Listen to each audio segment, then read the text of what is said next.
Excuse me, sir. The charge card company declined the charge. That's impossible. I don't have a credit limit.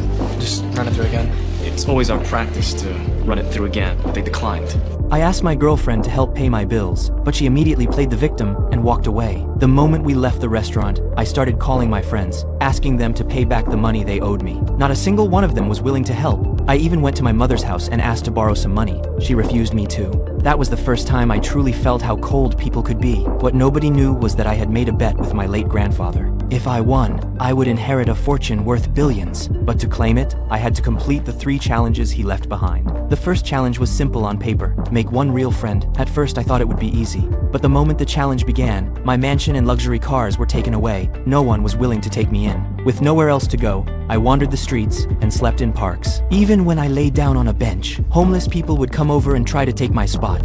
To settle it, we decided to flip a coin. The problem was, neither of us had one. I have a quarter. Thanks. So I tossed a coin into the air. This homeless man suddenly grabbed it and took off running. That's when I realized I'd been tricked. Just then, a little girl's mother came over and pulled her away. I called out to them instinctively.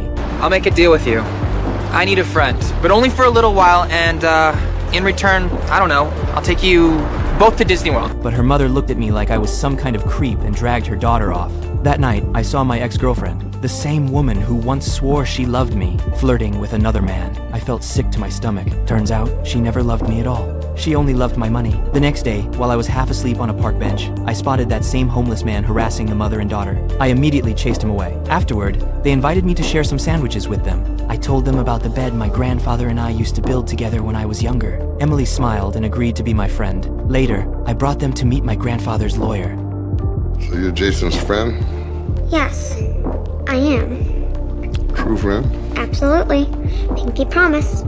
Emily spoke honestly, and the lawyer believed every word she said. Just like that, I completed the first challenge. But I broke the promise I made to Emily. I turned around and walked away, leaving her heartbroken.